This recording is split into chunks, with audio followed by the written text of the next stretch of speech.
Selamat malam, saya Igede Yogyakarta dari kelas akuntansi A Malam. Di sini saya dan kelompok saya, kelompok 9, akan menjelaskan tentang dampak inflasi Turki terhadap kebijakan akuntansinya. Mula-mula, siapa yang tidak mengenal Turki? Negara dengan perekonomian yang kuat. Tetapi, siapa sangka kalau negara itu dengan perekonomian yang tinggi itu ternyata berdiri di atas keputusan ekonomi yang sangat mengandalkan utang luar negeri yang besar.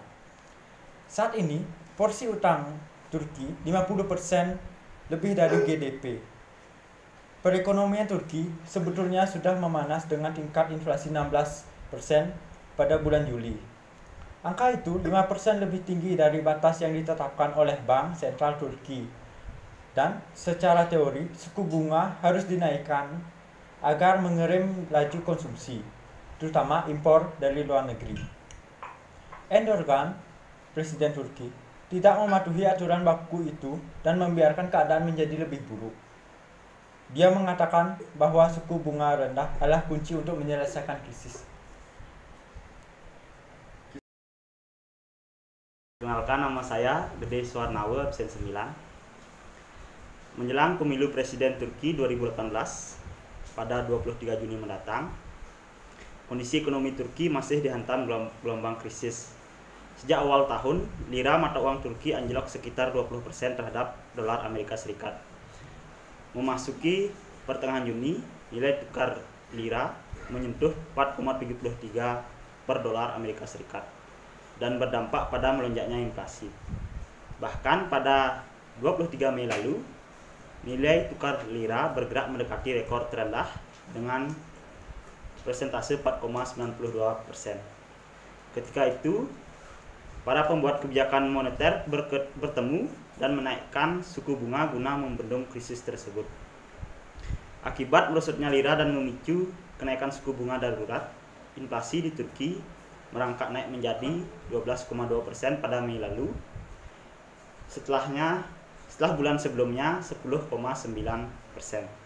Dari Januari sampai Juni 2018, menjelang hari pemilu, ada sejumlah catatan yang mempengaruhi merosotnya lira dan inflasi yang dilakukan oleh Turki sendiri.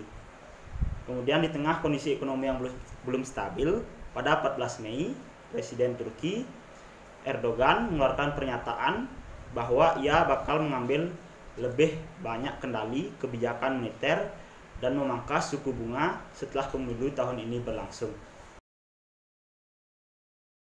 Perkenalkan, nama saya Gede Ade Kuniata, absen 7.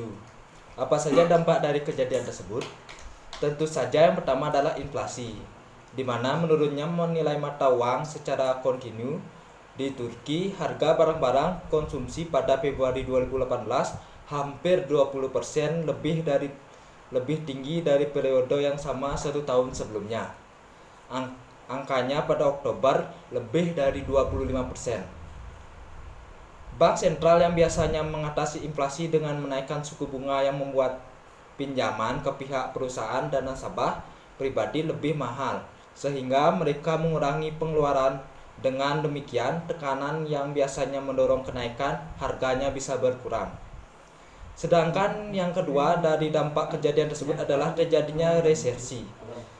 Adalah kondisi ketika produk domestik bruto menurun atau ketika pertumbuhan ekonomi real bernilai negatif selama 2 kuartal atau lebih dalam 1 tahun. Resesi dapat mengakibatkan penurunan secara simultan pada seluruh aktivitas perekonomian seperti lapangan pekerjaan. Sekian dan terima kasih. Nama saya Niputu Eva Mariani, saya nomor absen 35. Di sini saya akan melanjutkan presentasi dari teman saya. Turki mengalami persoalan yang serius di bidang ekonomi, yaitu penurunan tajam mata uang lira terhadap dolar Amerika Serikat. Permasalahan ini menyebabkan inflasi karena harga barang impor menjadi lebih mahal. Kebijakan yang diambil Bank Sentral dan pemerintah Turki dalam menekan tingkat inflasi dari kebijakan paling mendasar hingga lebih besar, yaitu yang pertama, pemerintahan Turki menggelar pasar murah untuk bahan pangan tertentu untuk membantu keluarga yang mengalami kesulitan. Yang kedua, kebijakan pemerintah Turki untuk mengendalikan inflasi adalah dengan menindakkan kenaikan harga listrik hingga akhir tahun. Yang ketiga, Banking Regulation and Supervision Agency menyatakan bahwa pihaknya mengatasi transaksi pertukaran valuta asing bank.